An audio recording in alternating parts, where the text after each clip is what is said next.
Okay, well, hello and welcome back. Today I'm going to do some topical ones, and the last one is going to have a special surprise. So there'll be three. So, this one, the title of this one is What is Worship? I wanted to just do a study on that in a way of, really going over this. Like, I know, but I want to go over this. So um, I thought I would do it in an outline form. So that's the title of this, What is Worship? Because people, you know, throw that term around, but do they really know what it is? All of it, more or less. And then there's a lot of stuff about what it isn't. There are a lot of people saying that it isn't this or it isn't that. And so I just wanted to iron all of that out and go over that. So, okay, I'm going to put the title up here. Yeah, so this is the right number for this. I don't want it too big or too small.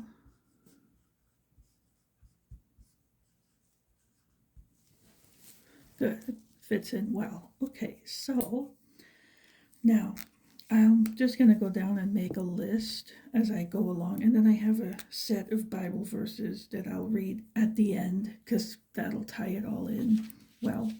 So,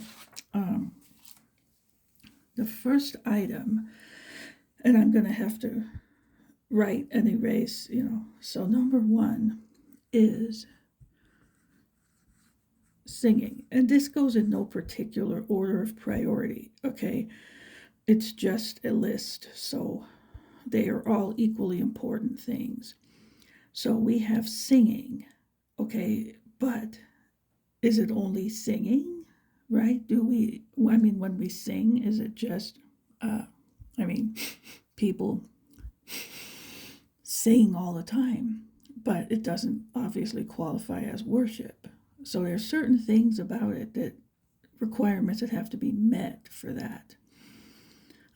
Singing, first of all, I'll just do this. It has to be to God, right? There are a lot of there's a lot of Christian music out there now that goes under the title of worship music, but it's not actually worship music. And I don't even mean all this stuff about the contemporary versus old hymns kind of thing. I just mean, um, it's not worship music in the sense that it's not even directed to God.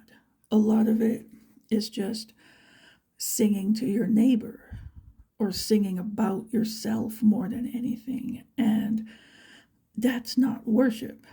You can sing to your neighbor, but it's not worship because you're not supposed to worship your neighbor or yourself. So it doesn't qualify as worship, you know.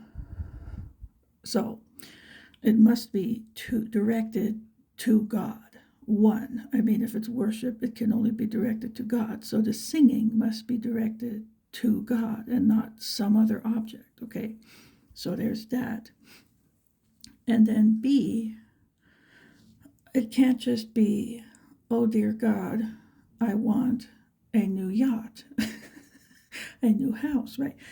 It has to be praises. You're singing praises. That's the point. I mean, you're praising God, right? So that's the kind of singing that qualifies as worship. It's to God, it's praises to God, and it's praises to God for, I'll put another one here, his attributes. It's not, oh, I praise you because I won the lottery. No, it's for who he is, attributes, characteristics, his character, attributes of God. It can be for what he did for you. That would be a Thanksgiving one, but most of it focuses on the attributes of God, such as holy, loving, just, good, righteous, any of those things. So, attributes. Okay. Now, um, it's not just lip service. Okay. Many people sing and they might be doing this, but they're still not really worshiping God. I mean, their mind is somewhere else. They are, kind of just going through the motions. It's lip service, really. So we have to be focused on God. Okay, so, and I will say this is a little hard to do, at least for some people, when it comes to um, the old style, because at least I find it the case for me. Like if you're in one of those places that has the old books with the old hymns, and you're first of all holding the book.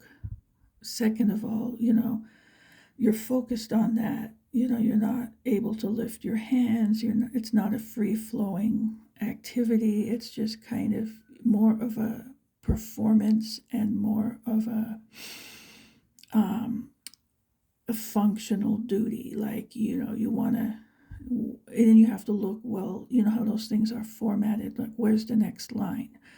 And you have to kind of, the way it's formatted, you have to jump around and find it to make sure you're on the right line, the next line that's right. So you're spending all this time jumping around looking for that, and it's sort of distracting.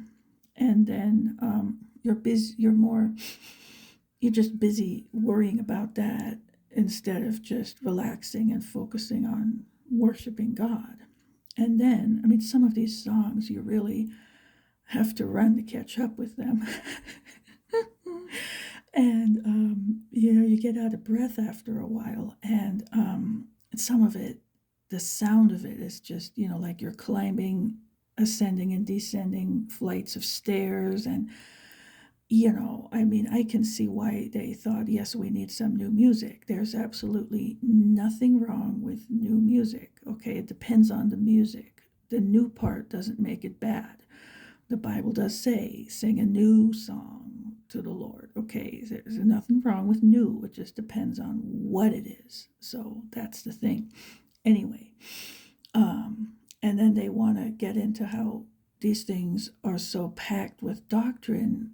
Yeah, but you want a chance to sing too and not just focus on reciting and repeating every single doctrine either. So I'll get to that as that comes up. But singing is definitely included in worshiping God, in the right way. There are Bible verses I'll share about that after this. Okay, so that's one. And then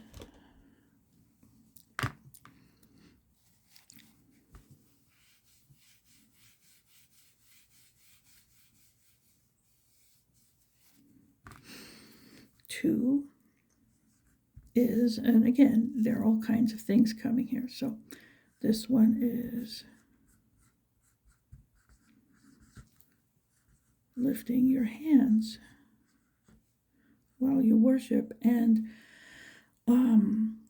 there are those, it's interesting, churches that are more spirit filled tend to be more into this, and the ones that are stuffy and think all that stuff is not for today, they never do these things. And of course it is for today. The answer would be yes.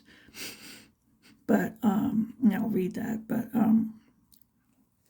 but it's just, you notice the difference there in those kinds of, particular types of churches. If you know what I mean, you know what I mean. But they never do these things. They're very stiff. They're very formal.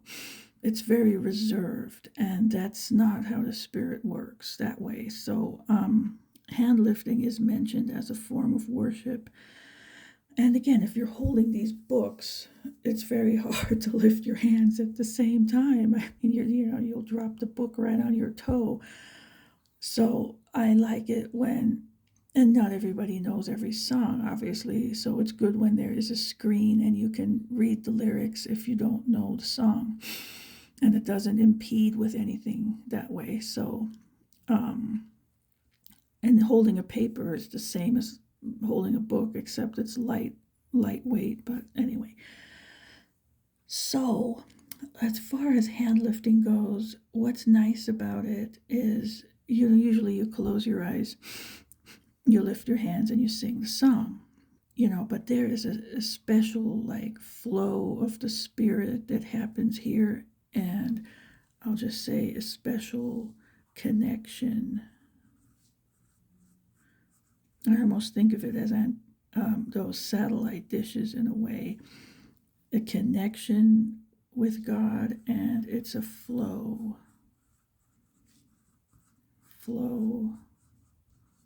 of the Holy Spirit.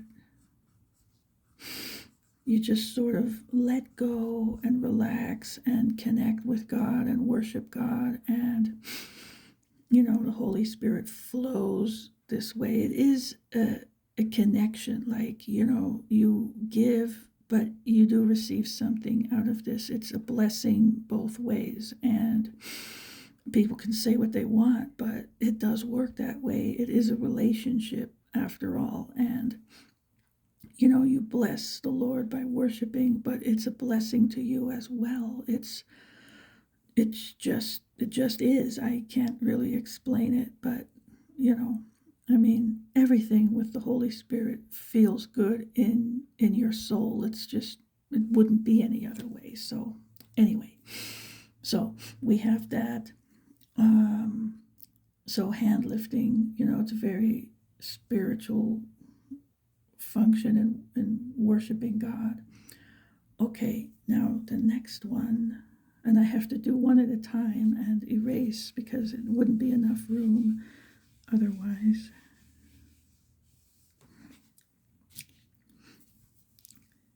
3 is actually the act of bowing, and people don't tend to, at least I haven't seen this in churches typically, right? The bowing.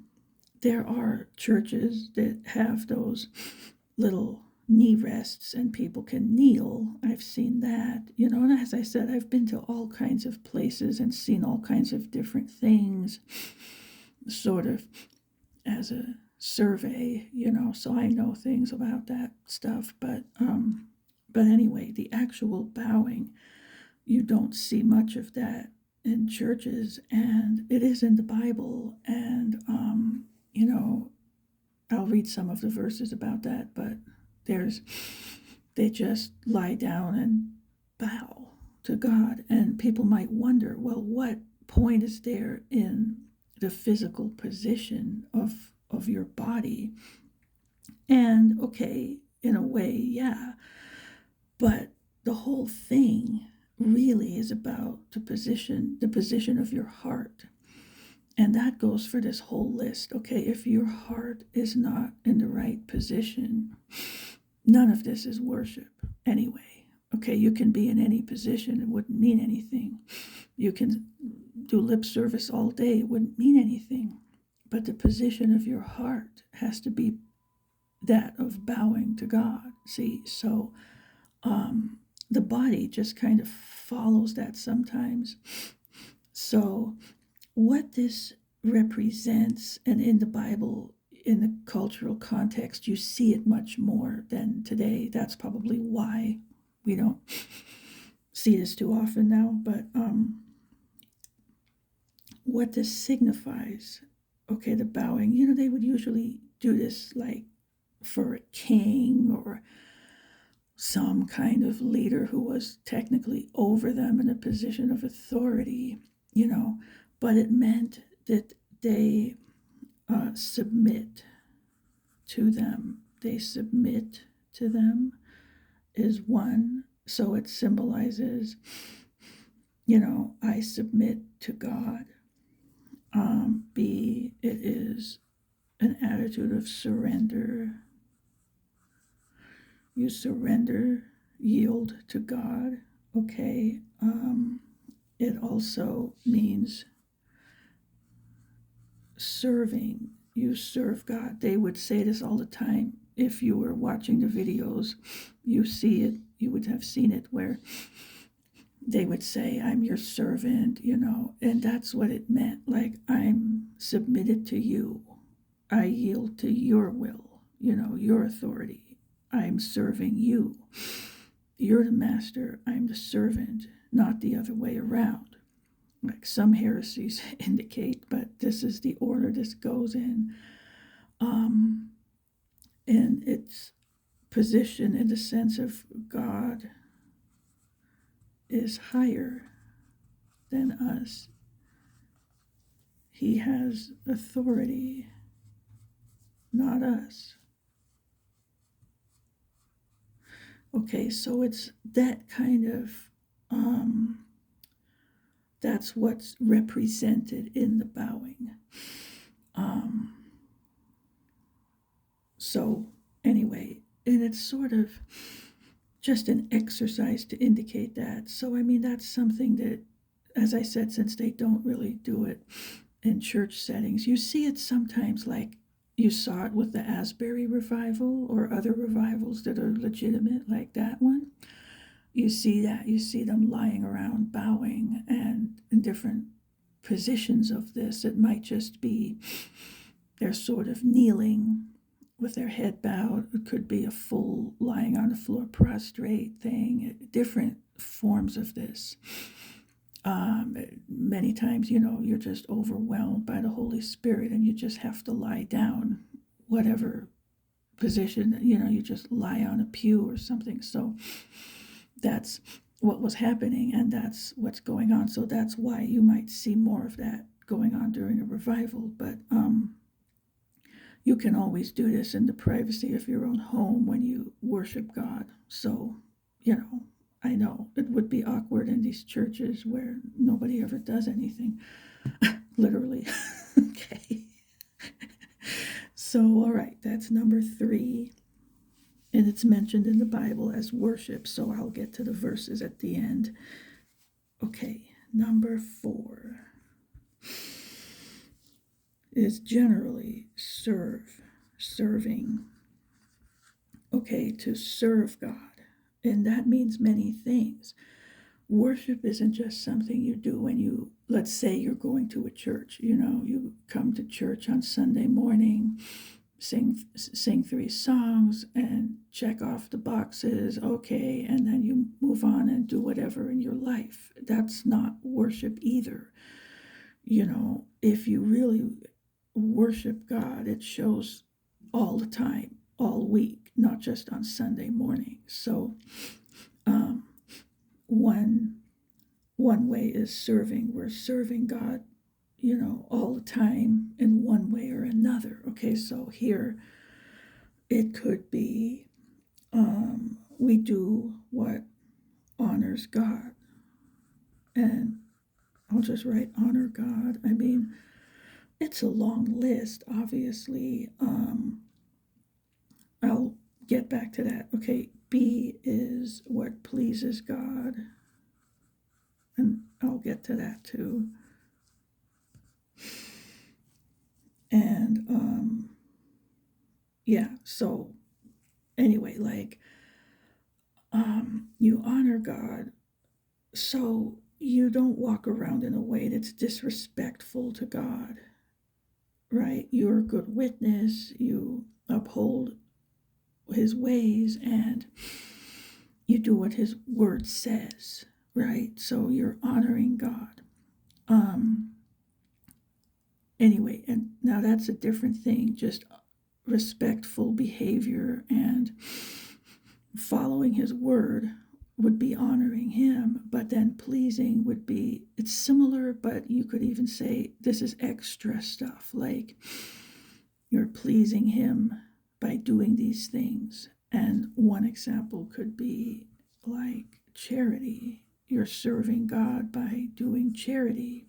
And There are all kinds of examples of that as well. I'm not going to make a list for this, but you could be making blankets for poor kids, or working in, volunteering in a homeless shelter, or doing things to feed the poor, anything like that. Anything, you could be donating money to a legitimate charity that actually uses the money for these kinds of things. You could be a missionary. I'll just put that here, missionary. You could be just sharing the gospel locally, so evangelism. But you're doing what he told you to do, right? You're being a faithful servant when you do these things. Share the gospel, help people. That's serving God. And again, there are many examples. It's not like I'm going to make a big list for everything. You get the idea, but that's it. So serving God is worshiping him too, because serving was part of that thing. Okay, so they're serving. Then,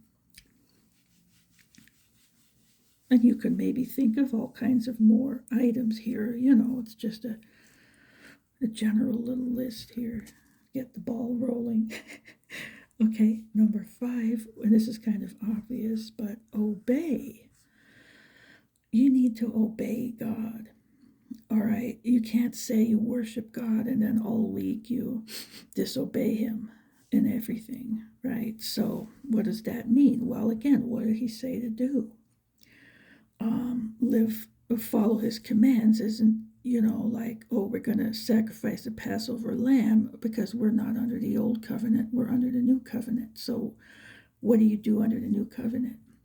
But what does he say? Right? Go back and read it, right? Live a holy life. If you're not doing that, you're not obeying God. Of course, repenting is included before you can do this, but I'm assuming, once a person is saved, they need to do this in an ongoing way, on an ongoing basis, obey God. So you live a holy life. Okay, all the things that says, what's included in that. Again, follow what he says. So I'm just going to say, follow his word. So this could be anything like the Sermon on the Mount, love your enemies, forgive, help the poor, all that kind of thing. Love people, right? So all those commands. Just how we're supposed to live a Christian life. So obey God, definitely, is included in worship. So, there are many things you can put on this list here, like under each item, but I'm not going to review everything. It's just a general format here. So obey God, okay?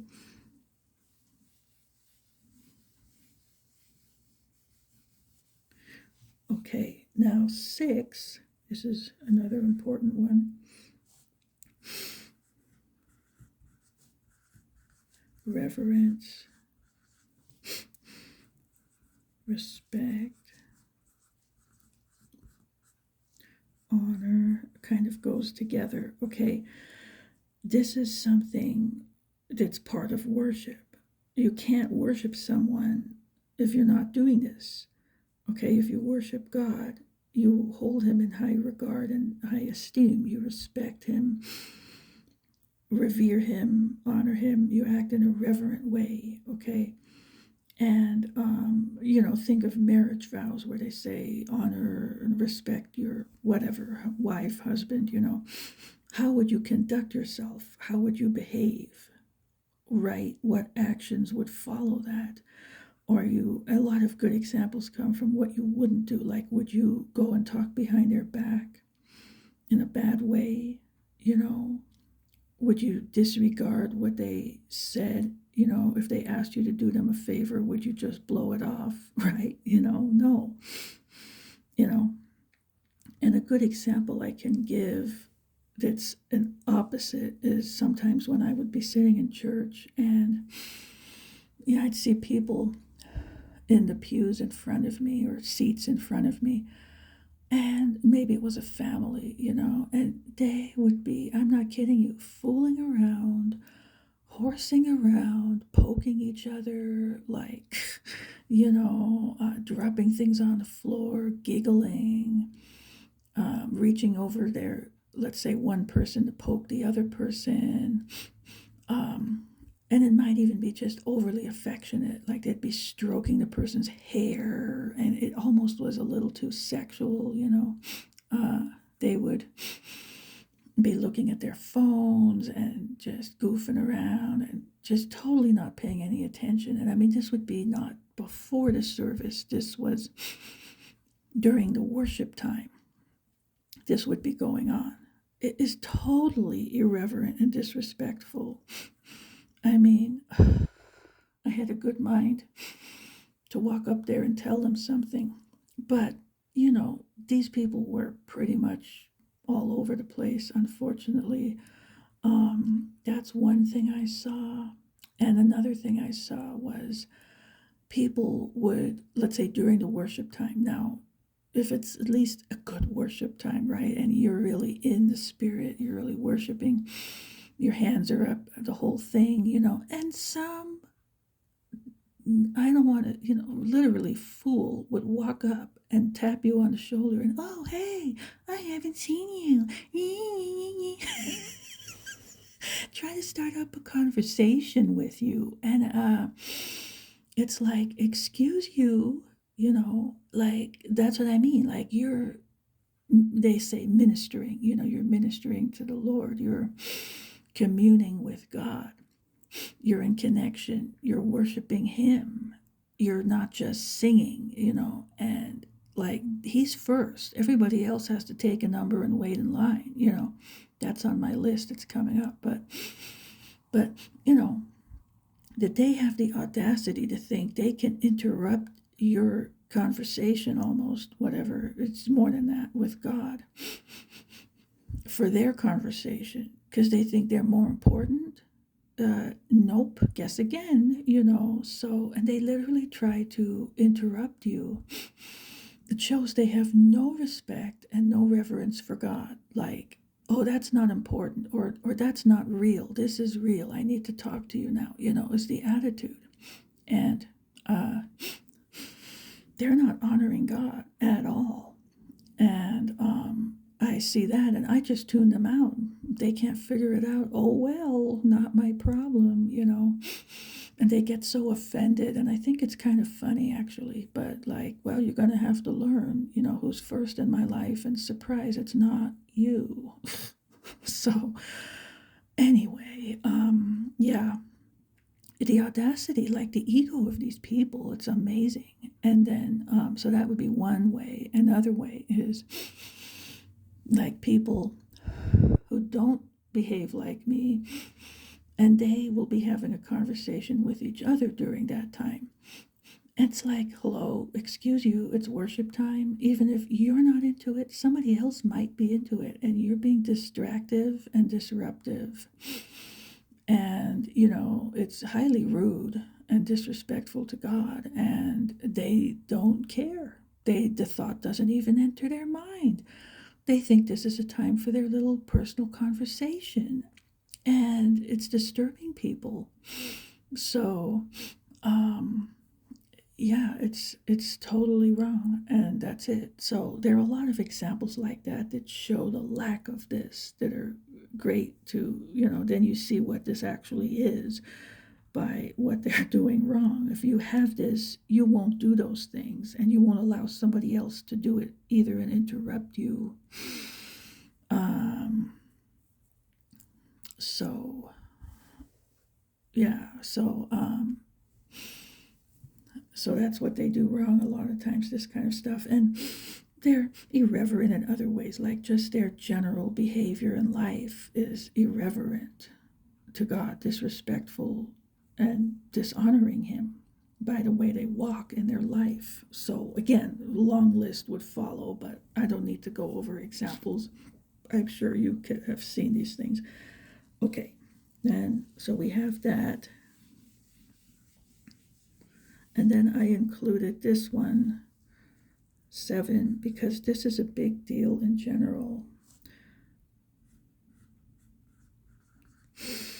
Being humble, especially towards God. Being humble. You don't storm up in a prideful way and start demanding things, okay? That's not going to work. You get nowhere like that. You have to be humble, which goes with the number 6 items. But yeah, a general attitude of humility. And the Bible talks all the time about that, being humble, okay? So we must remember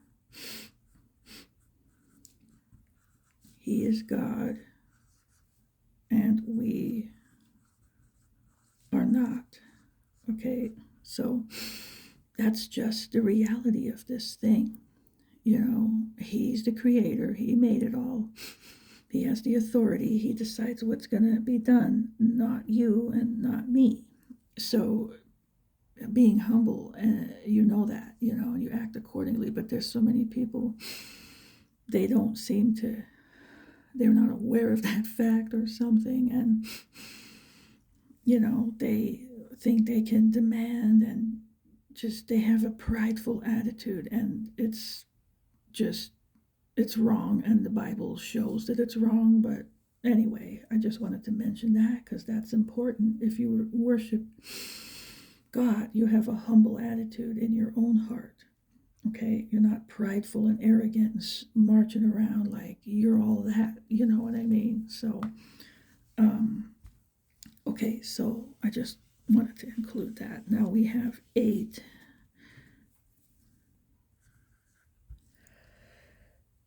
Okay, this is good too. Live your life to honor God at all times. So, like I said, you get the ones, they come, they roll in to church on Sunday morning, put on a good show, and they leave. And all week, they don't do this. They don't honor God at all. They live like the world in any way. Again, it's a long list, but everything and anything like that, they don't honor God. So they're a bad witness, okay? You can't worship God if you're not honoring Him all week and being a good witness. We have to remember, you're His representatives, so you must represent God and the faith, right? In your walk all the time. So it's something, you're an ambassador, and that doesn't mean just sharing the gospel. That means how you are a good witness that reflects the ways of God. You represent Him, okay? And that's a serious thing. And if you do it wrong, you get in serious trouble because you're misrepresenting Him. And being a bad example will lead people away instead of leading people to Him. So you have to represent Him properly. So that's the thing. I have to say, I had a funny experience yesterday. I was out taking a walk, and a nice fall walk, beautiful fall day. And unfortunately, these houses, not all of them, thankfully, but some of them have these ghastly Halloween decorations. Well, there was this house I passed by several times, before, and it just maybe about 6 months ago, they put a statue out there, and it was obviously more of a Catholic type of, you could tell, they were Catholics or something. They'll have a statue of Mary or some saint, you know what I mean? So they had that there. Okay, 6 months go by or so. I walked by yesterday. They have that still there, And then it's this shiny, silverish looking, I think it's a Mary statue, and they always do look very sweet and humble and pious and all that good stuff. Right in front of that, more out in the lawn, are these hideous figures that look like the Grim Reaper, all, ugly, like the way they'll have that stuff now, looking evil, all black, a knife in the hand or something. you know.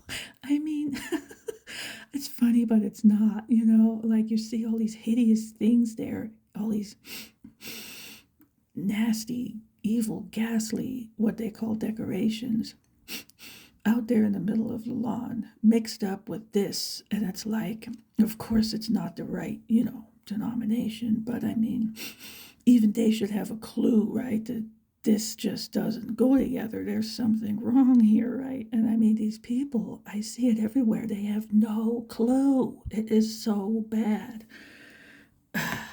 Anyway, okay, so there's that. Now, number 9. Okay, here, this goes with what I was saying earlier.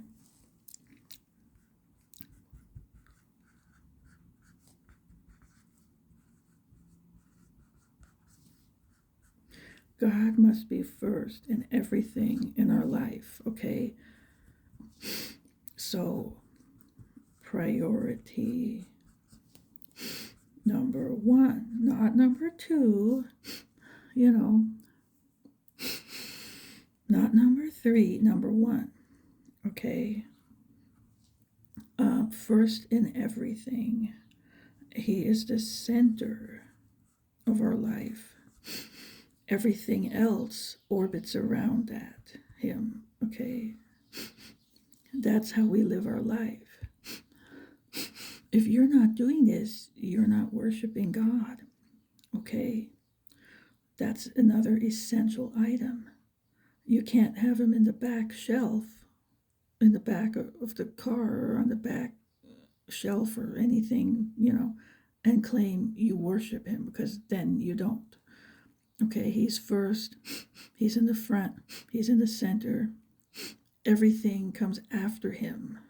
Okay, he's not a co-pilot, he is the pilot, or else you're not in the plane with him. Okay, that's how it works. Okay, so that takes a lot of reflection. You have to evaluate if your life lines up with this in every way. And it's a process. I'm not saying this is overnight if you just got saved. That's why it's a sanctification process. But many things are included in that process. But this needs to be heading in that direction and get there pretty soon, right? So that's part of it. He's first in everything. Okay. So that's 9. Another word for that is preeminence, So we have that. Now, okay, 10 is trust.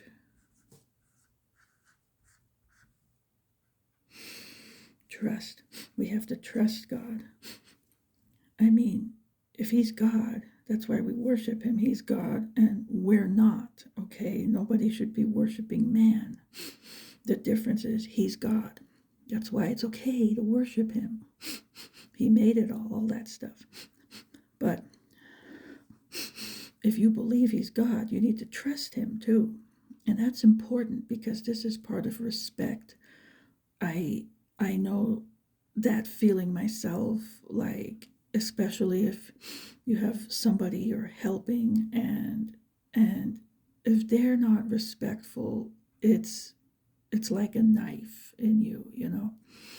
If they don't trust you, it's like they're not respecting you, and it's like another knife to you. It's an insult. It's like, why would they think they couldn't trust me? I do everything for them, and then they act like they can't trust me, like in a certain way. You know what I mean? Like, it might just be that they don't think where you're going when you're driving them somewhere. Even that is insulting. It's like, how many times, have I been there, right? So, and I mean, when people age, they get funny that way, I know. But aside from that, like there might be a younger person who just doesn't trust you. They're always kind of insulting you in some way. They think you're not doing the right thing, or maybe you're doing something behind their back that's not good, and it's insulting, and it's a stab at you. It's disrespectful. So it's one of the things, honestly, I have an issue with people doing that, especially if they've known me a long time. Yes, I'm totally trustworthy, okay? So I don't take kindly to that stuff because I know, I know me, but they should know me too. But anyway, so there's that. And I imagine, like, if I feel this way, how must God feel when people don't trust him after everything, right? And so this could take the form of doubt. You're doubting God in any way. That's another long list. It could be complaining, criticizing, grumbling, right? And we saw that when they went through the wilderness. There was a lot of this and there was a lot of that. And it's like an assault, like they're not trusting God after all this. And now their trust crumbles, collapses, and oh, you brought us all this way in the wilderness just to let us die of thirst here and now. Like he's really going to do that, right? I mean, come on. So this kind of stuff, I mean, it's not good. That's bad. So if you really worship him, just remember, do this and don't do that. Again, you can always add more to any of this. None of this is an exhaustive list. It's just a general idea. Okay, now, and sometimes that's how it is in life. You notice it. You think, how must God feel about if people do that to him? It's much worse. Okay, another part of worship is sacrifice. Now, back then, they had their animal sacrifices. It was part of it. Today, we don't have that. It's obsolete. Jesus was the once and for all final sacrifice. So, but we lean in on that as, the sacrifice. But that doesn't mean there's nothing we can do in a sacrificial way. Okay? We must be one. There's self-sacrifice, being self-sacrificial.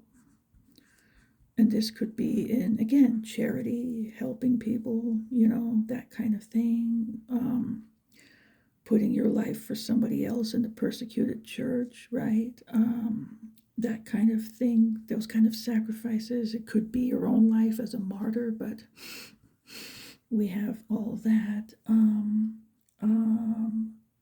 It could be, well, I'll just put that next, and persecution.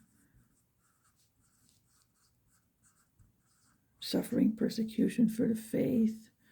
It could be martyrdom for Jesus, right? That's happening all over the world, and many aren't even aware.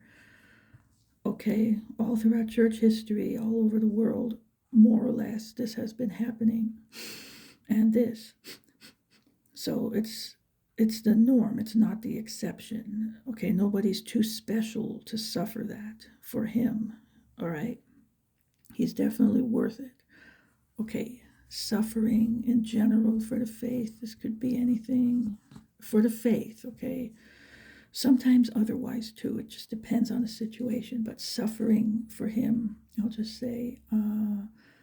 Then we have E would be charity. You might make a sacrificial offering in a charity kind of way, but just make sure it's for charity. It's not for the pastor's belly to get bigger, okay? It's actually, that wouldn't count, okay? It's actually helping someone in need. That's the kind of sacrifice that would count. So under charity, that's where that would go. Helping people goes here. So that is another great example of sacrifice, okay? Giving to God, okay? So that is a big one that should be part of our lives. You can't control all of this, but when it comes up, just be willing to sacrifice as required, okay? Okay, this you can control more, of course, and this is a general thing. Maybe you're acting this way towards others, like self-sacrificial love or any of that. Okay, now, one thing I want to say before I forget that it's not tithing, and I see a lot of this talk too, like in churches. Oh, we've worshiped God by singing, and now we'll continue to worship God by giving to, and they mean to themselves. Tithing is not, back in the day, but not today, because we're under the new covenant and that's all obsolete. So tithing is not a form of worship, okay? That's one of the ways they're twisting things to manipulate people, to twist their arm, to drop the wallets in the plate. That's all it is. So don't take it as that's not what's supposed to happen, okay? Just for the record. And then another one they will say is, oh, now we'll continue worshiping by listening to the word. Well, knowing his word, sure, I mentioned that stuff already. What does God say? What are his commands to the New Testament church? Yes, but you can read that for yourself. And you should read the whole Bible from cover to cover for yourself and know his word for yourself. That is a form of worship, sure, of course. How do you know? How can you obey him until you know what he said, right? And what they do, though, they'll just give a sermon and tell you some other stuff and call it that, but it's not that, okay? So don't get fooled by that stuff. They will use that in a manipulative way, like, oh, we better do this or we're not worshiping God. So don't be fooled. There are many things it's not, as well as many things that it is, okay? Next one, 12, is celebrate. We celebrate God, okay? And this is many things, okay? So A, we rejoice in who he is, rejoice in God. We rejoice in our relationship with God, and we are grateful for what he's done for us. And that's a long list too, of course, salvation, but even beyond that. So grateful. And we celebrate God. It's another form of worship. And for instance, at certain holidays, we might celebrate more. Good Friday,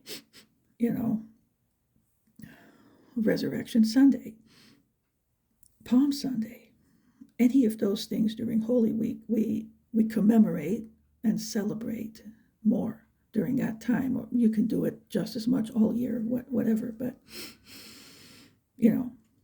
that he was born, that God gave him to us to do all the things he did. Definitely something to celebrate. And you can celebrate that in different ways. I mean, definitely a feast would be called for, at least in my house. Anyway, different things, more different types of music,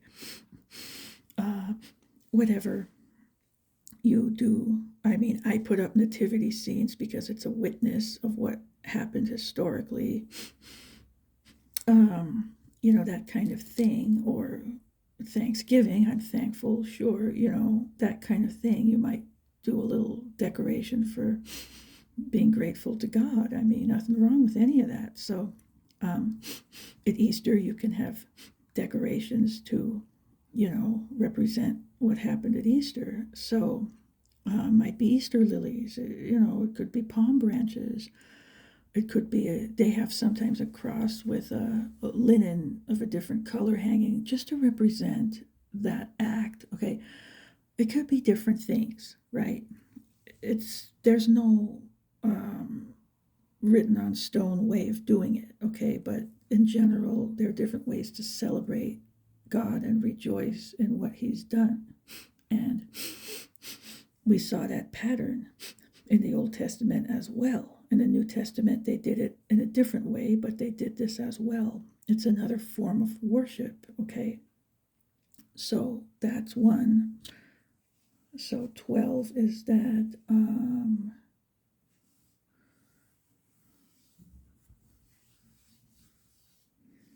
I know I'm taking out more of this each time. 13 is, and this is important, I'll go over this Bible verse as well. You must worship Him in spirit and truth. Okay? So this right here shows you need the Holy Spirit in order to do this, and you need truth in order to do this. It needs to be the biblical Christian faith, or you're not worshiping Him. I don't care what they say, it's not worship. That's the path that goes there. John 14, verse 6, the way, the truth, and the life. That's the one path. So unless you're following Him, you're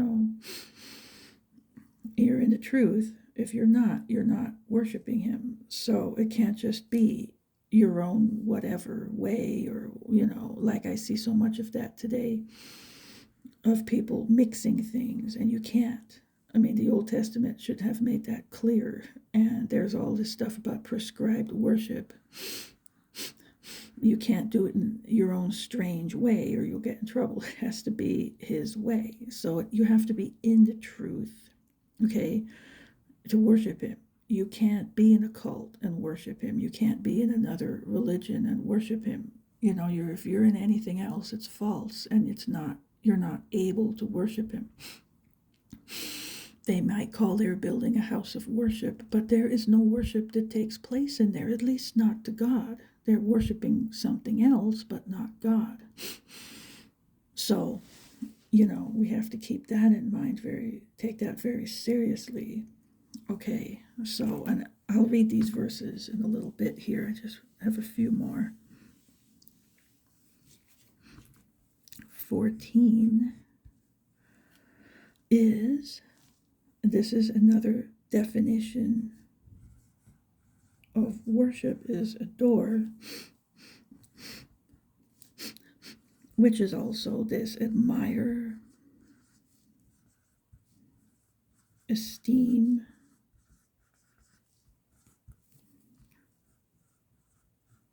look up to, right? You think, regard highly, all that kind of thing is adore. It's love as well, but all of that is part of it. Okay, you can't worship somebody you don't admire or esteem or look up to. So obviously it's obvious, but that's another part that's under the definition, and it definitely applies. So there's that. And by the way, we can only worship God, and only He is God. Okay, so I just want to mention that.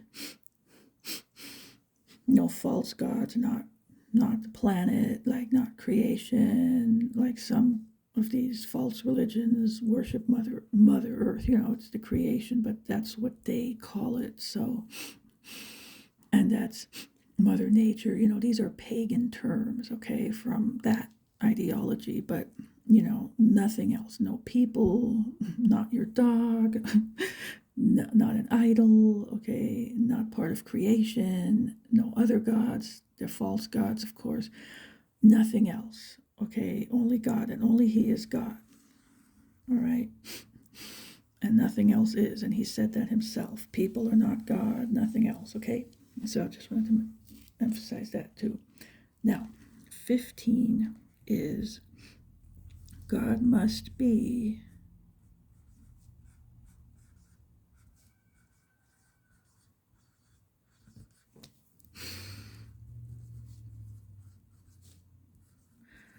enthroned in our heart.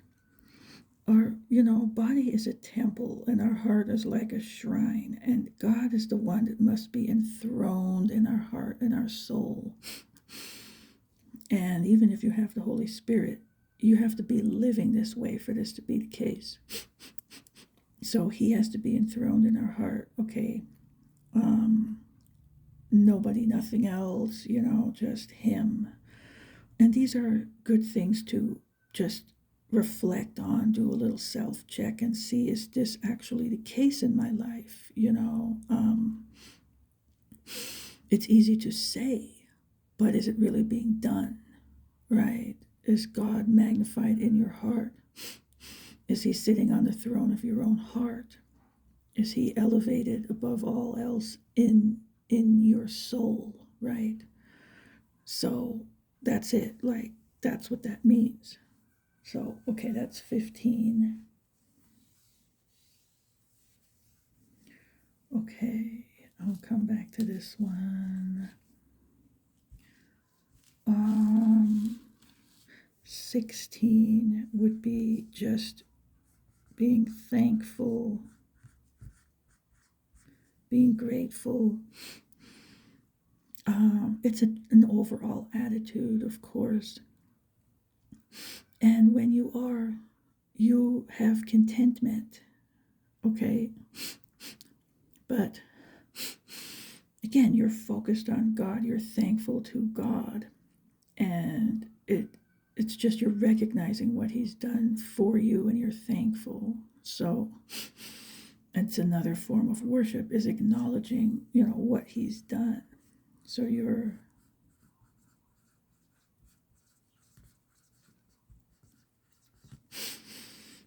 acknowledging what God has done for you, okay, in your life. So salvation, other things in your life, you're acknowledging what God's done. You're appreciating all of that. Okay, so that's another part of worship. Okay, now we have a few more. I have 20 in all, so we're almost there. 17 would be instruments are mentioned. Okay, it's not essential, but musical instruments, so I'll just put instruments, and music is used in worship, and we see that in the Bible. We see it in the Old Testament, and we see it mentioned in the New Testament, singing a song in our hearts to God, like constantly. So a melody, Anyway, but instruments and music is mentioned in the Bible regarding worship, and it just enhances it all, beautifies everything. So that's a quick one, but I just wanted to mention that. It's not necessary, it's helpful. Okay, 18 is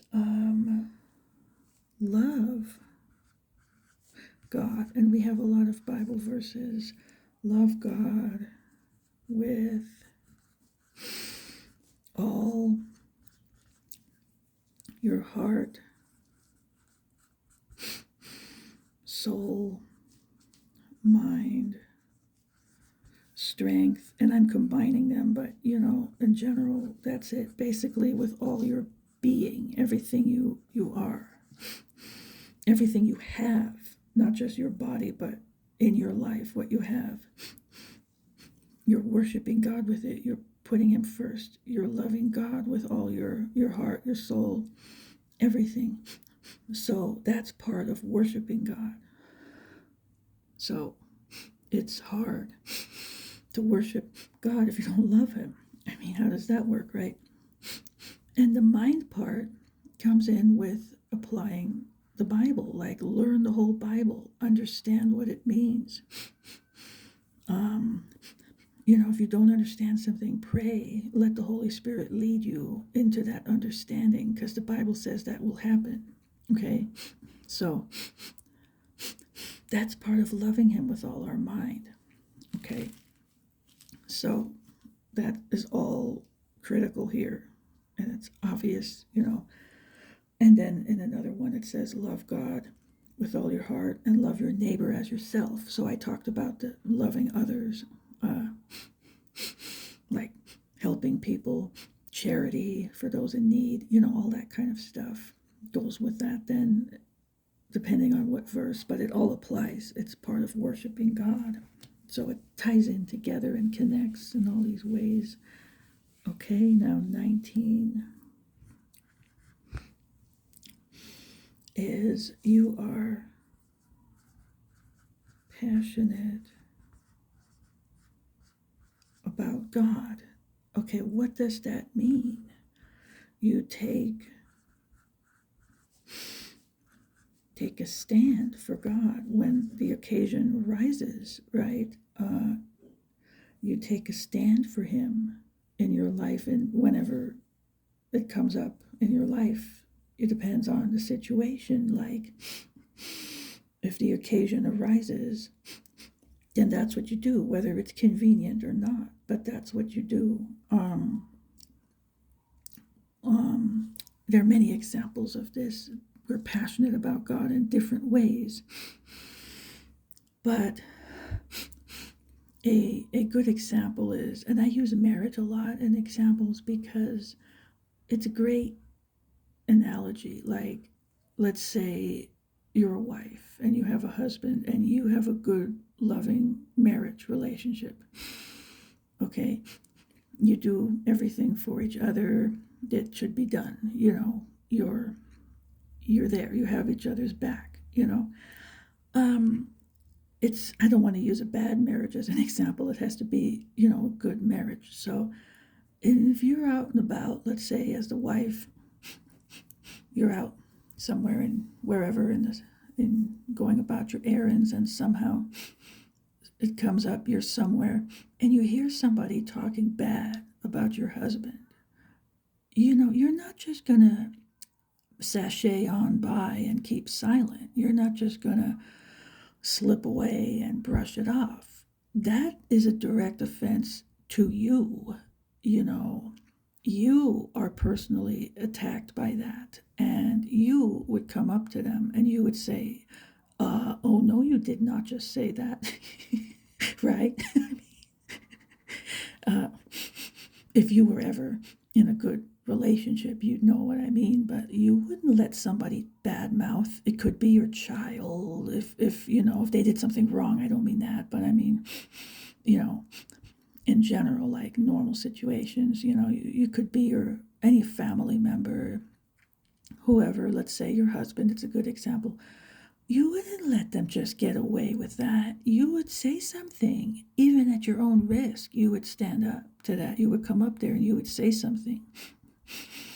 You would set them straight. You would set the record straight and refute them, and I mean, that's how it needs to be, even more with God. Why more? Because He's first. That's why. That was, what was it here? Number, making Him first was number 9. So there you go. You'd come up to them, oh no, it's this way, it's not that way, you're wrong, and this is right. And of course they're not gonna, accept it. Oh yes, I agree now, but that's not the point. The point is, I'm not gonna let them just disrespect God like that and just get away with it. I'm gonna say something. So, come what may.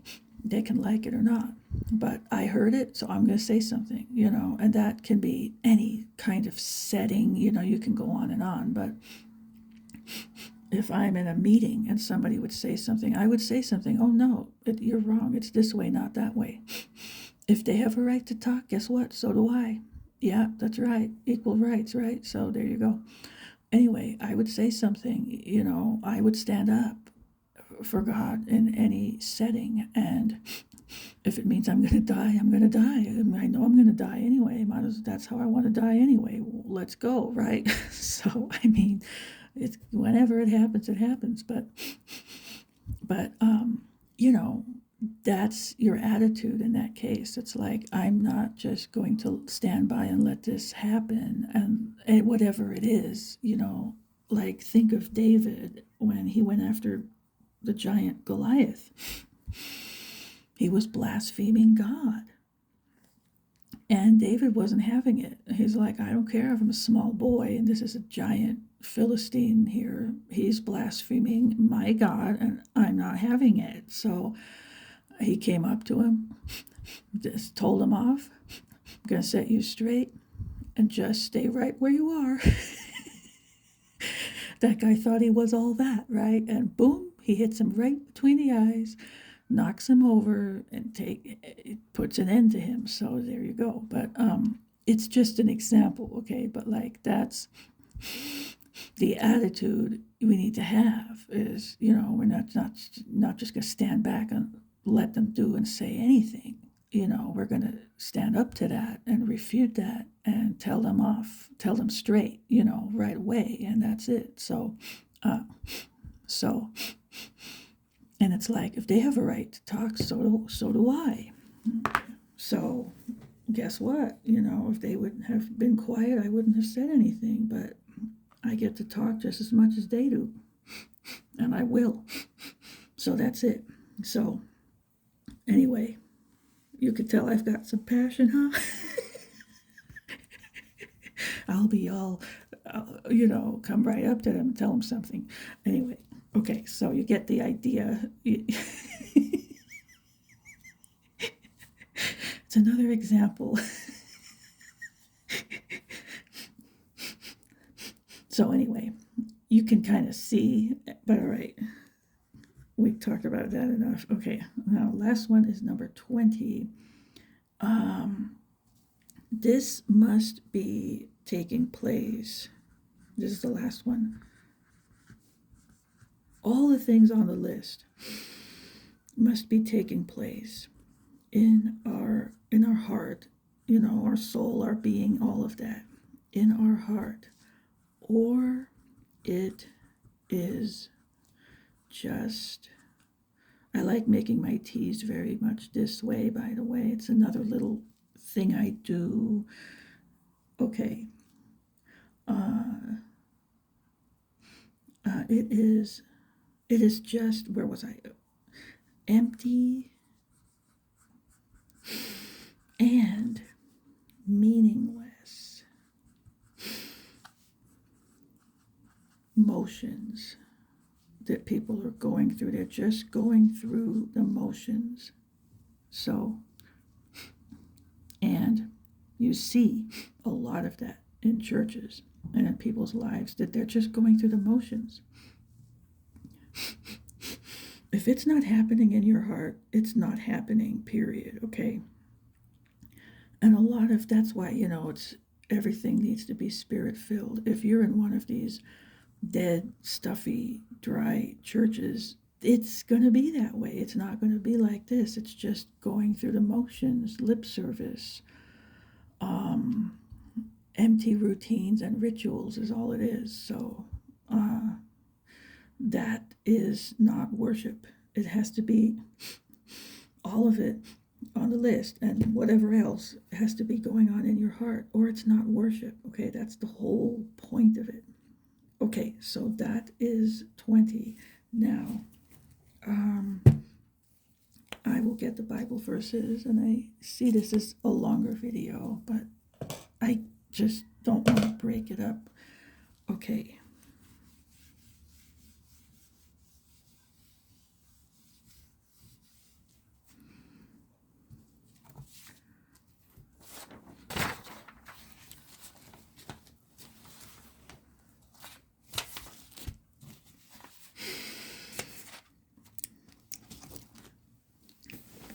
Okay, let me go in order here. I'll try to go in order through the Bible, and that will make it quicker. All right, so Deuteronomy.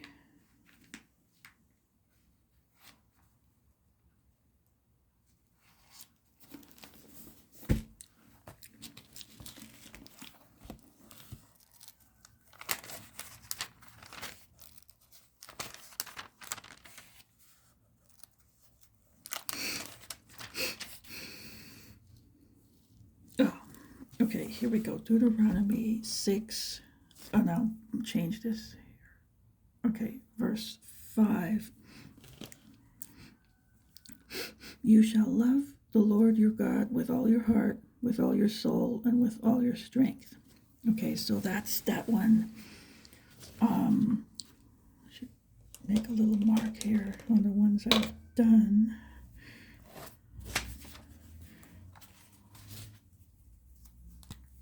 Okay, now let's see, the next one would be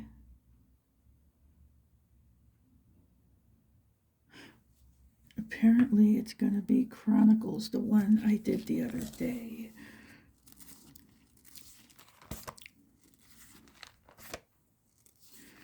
I won't read it all. I just want to read maybe one line of it. So it's, Second Chronicles.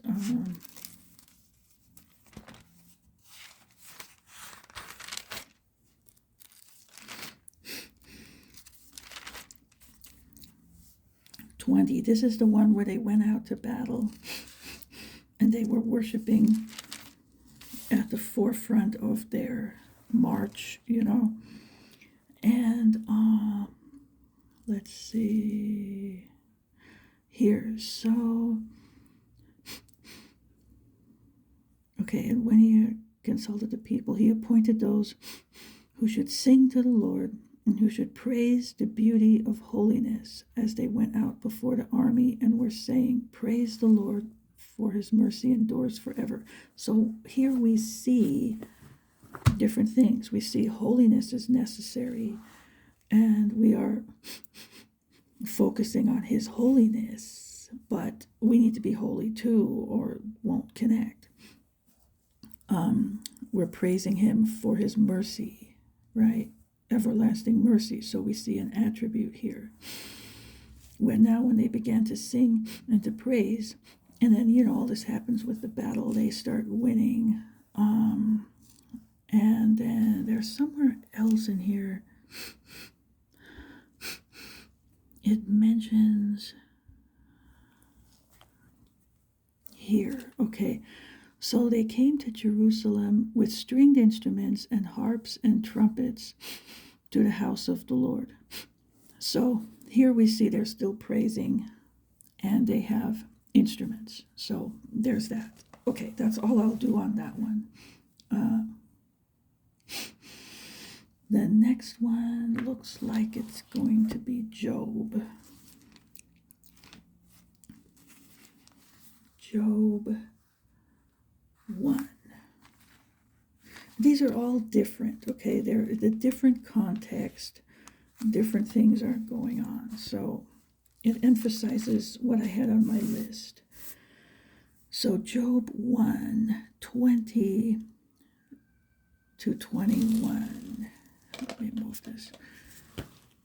Okay, here. Now consider, this is after all the calamity happens to Job. He loses everything, okay? Then Job arose, tore his robe, and shaved his head, and he fell to the ground and worshipped. Okay? And he said,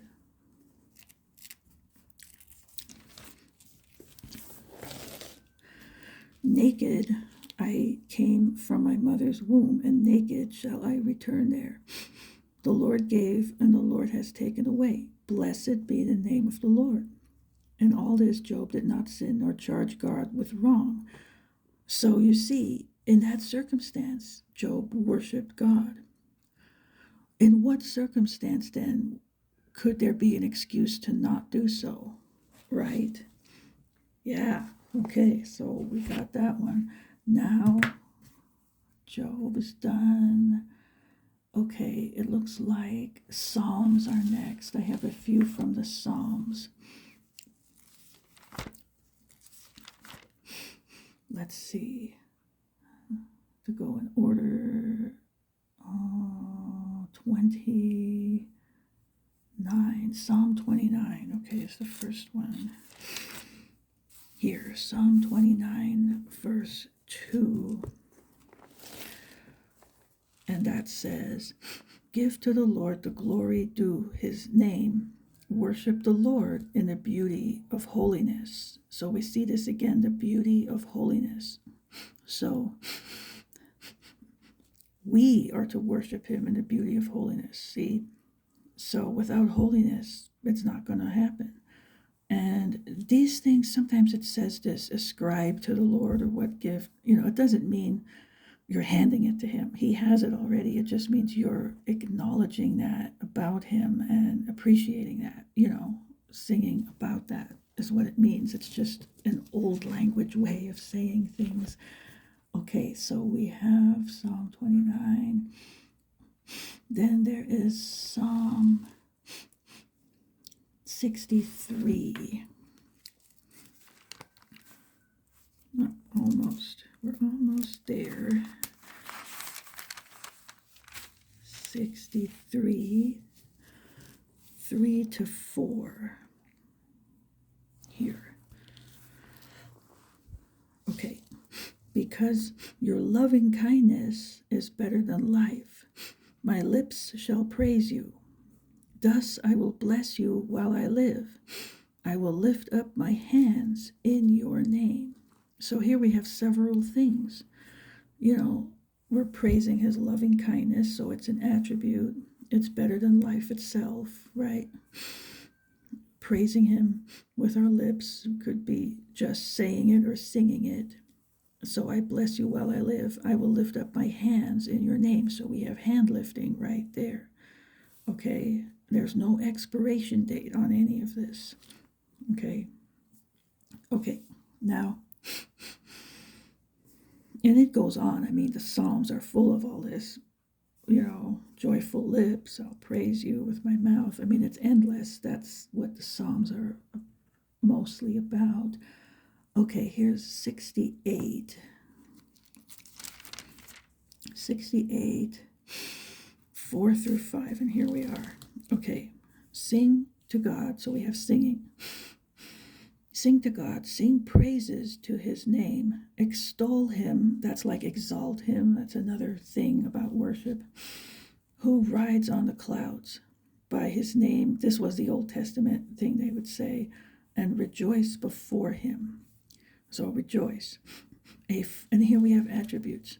A father of the fatherless, like orphans, a defender of widows, is God in his holy habitation. So we have holy, we have justice, mercy, right? So attributes are key. All right, and then there is 71.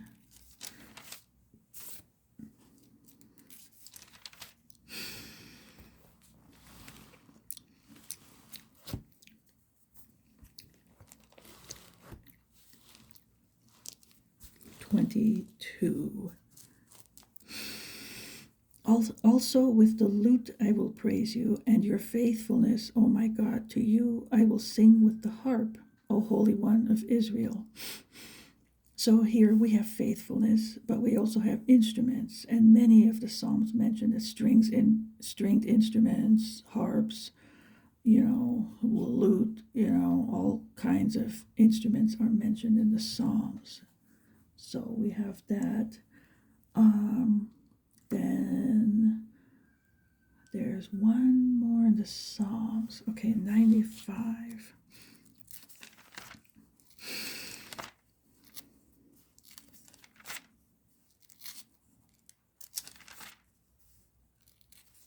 I don't want to go too fast because then you get way out there. 95. Here we go. 95, verse 6.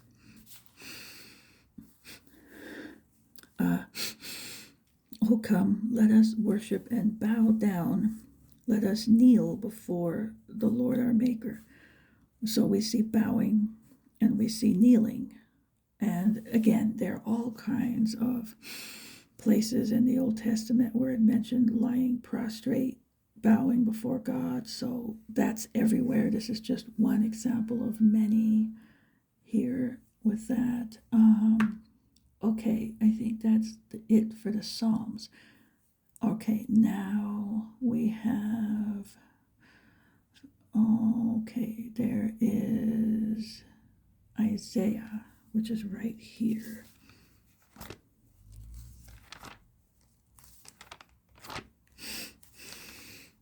Isaiah 25.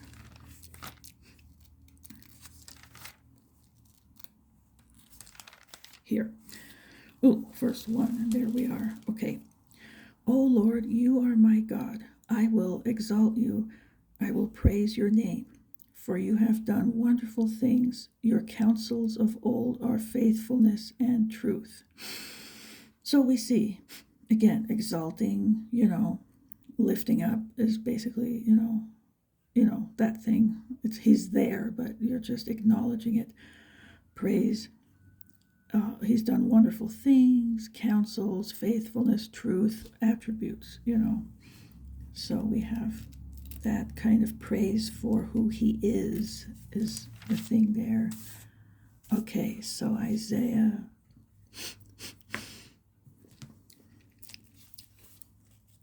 Then we have Daniel. He's way past these guys. Daniel. Okay. Chapter 4. Verse 37. Oh, okay. And this is Nebuchadnezzar. Now I, Nebuchadnezzar, praise and extol and honor the King of heaven, all of whose works are truth, and his ways justice, and those who walk in pride he is able to put down. So we see a lot of things, of course. Praise, extolling, honoring. He's king. That's a title. Titles are another one. King of heaven. His works are truth. So we have truth. His ways are justice. So there's justice. He doesn't like pride. Okay. And that's what happened to him. He learned that lesson. So anyway, that's why he's saying this. So that's the one there. Again, characteristics are mentioned. Now let me see if there's anything else in the Old Testament. No, I just have a few in the New. So, okay, Matthew.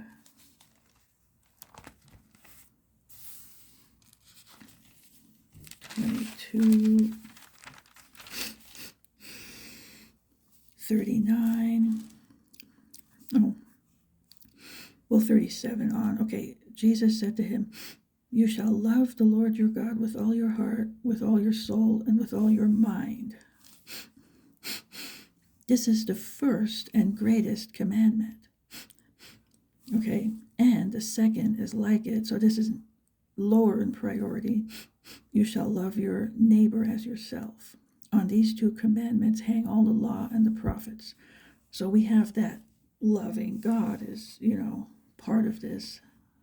All right, now we have, this is done. There's John. Oh, Luke comes next. Hold on.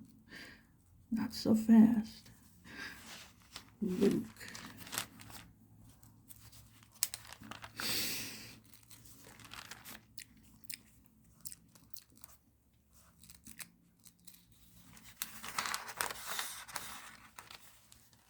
Okay, Luke 4, verse 8.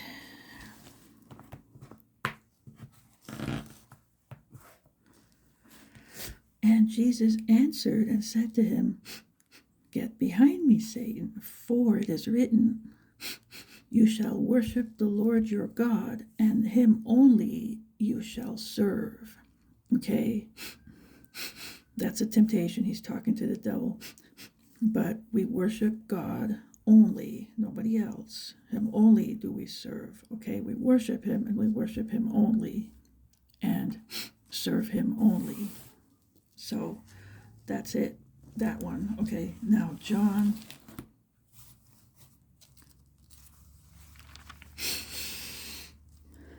So it's exclusive, definitely all the way. Okay, John 4.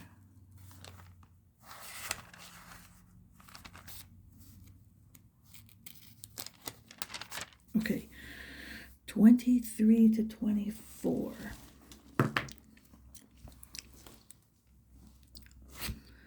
This is Jesus talking to the woman at the well. But the hour is coming, and now is, when the true worshipers will worship the Father in spirit and truth, for the Father is seeking such to worship him. God is spirit, and those who worship him must worship in spirit and truth. So there you have the spirit and truth one that I mentioned. Okay, then we have Acts is next. There's just like 4 or so left. Okay, Acts. Let's see, Acts 16. Oh, yeah.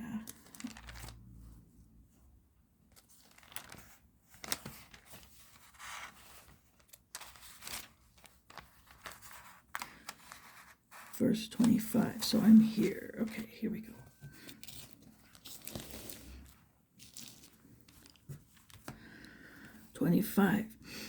So this is when Paul and Silas were in prison. Okay, here.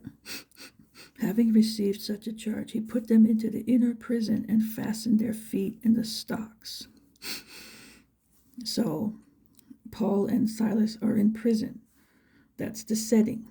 But at midnight, Paul and Silas were praying and singing hymns to God, and the prisoners were listening to them.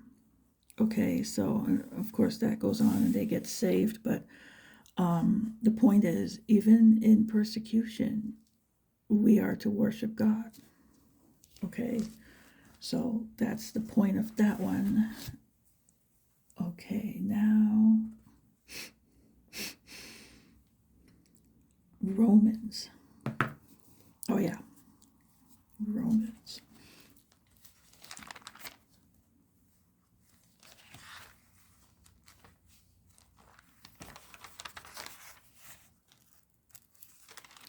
This is Romans 12, verse 1. And this is sacrifices.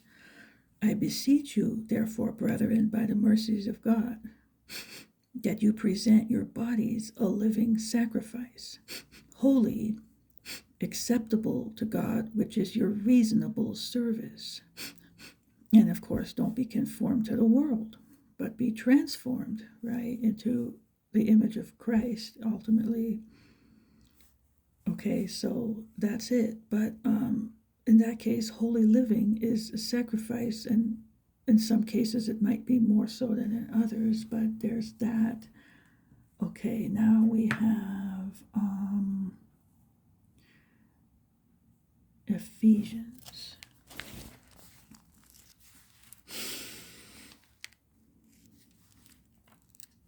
Ephesians 5.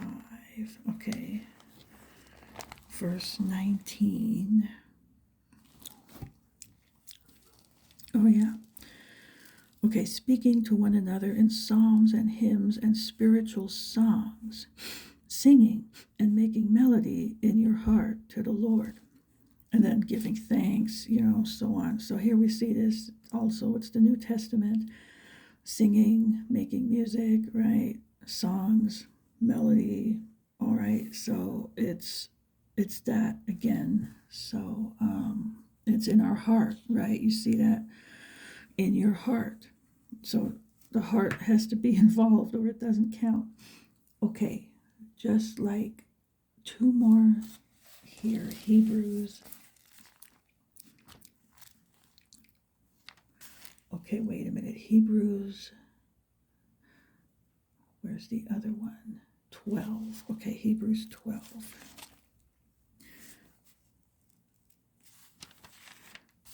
Hebrews 12, verse 28, and here that is. Okay. Therefore, since we are receiving a kingdom which cannot be shaken, let us have grace by which we may serve God acceptably with reverence and godly fear. All right. And some translations have awe. It's the same thing, So we see reverence, awe, or godly fear.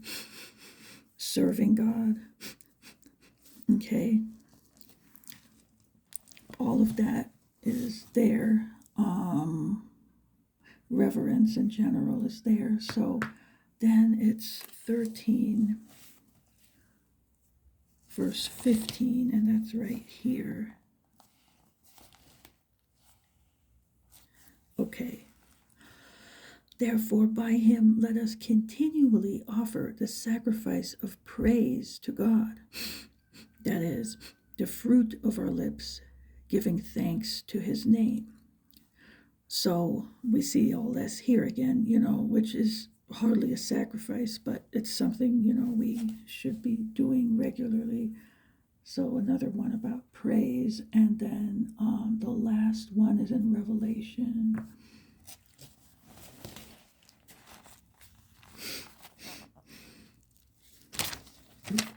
Okay, wait, one more page. Okay, Revelation 4.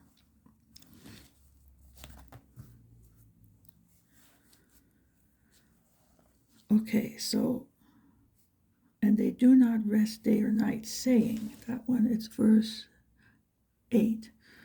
Holy, holy, holy, Lord God Almighty, who was and is to come. So it explains, okay, well, let me go on. Whenever the living creatures give glory and honor and thanks to him who sits on the throne, who lives forever and ever, the 24 elders fall down before him who sits on the throne and worship him who lives forever and ever, and cast their crowns before the throne, saying, You are worthy, O Lord, to receive glory and honor and power, for you created all things, and by your will they exist and were created. So we see, they're praising God for his attributes, holy, right? And they do this continually. So there's nothing wrong with repetition. It's just as humans in our mind, when things get too redundant, I mean, I tend to go to sleep. I don't know about you, but I like it that it is repetitive to a point. So you can get lost in it, but not so much that, sometimes these songs will sing the same line like 10 times or more. That's a little much. But this is a different thing, in heaven, they don't have those problems, right? So anyway, so they're doing this continually, okay, and they're praising him, his attributes, holy, eternal, almighty, all-powerful, and then again giving him praise and bowing, falling down before him, worshiping in these ways, and casting their crowns, right? And then here, praising him, he's worthy, all of this, all powerful, creator. So you see that kind of thing there too. It's just this pattern. And then down here we have, where they say the Lamb is worthy to receive the scroll because of what he did, and, anyway. So again, here, worthy is the Lamb who was slain to receive power and riches and wisdom, strength and honor, glory and blessing. And again, blessing, honor, glory, power to him who sits on the throne and to the Lamb forever and ever. Okay, so that's what's happening in heaven. So that's what will continue to happen there. But that's the window in Revelation that we see of this happening there, praising God for his attributes. And that's the last one. So this is an hour and a half, the longest video ever, and I think that's fitting for the circumstances because it's about worshiping God. Okay, I will return.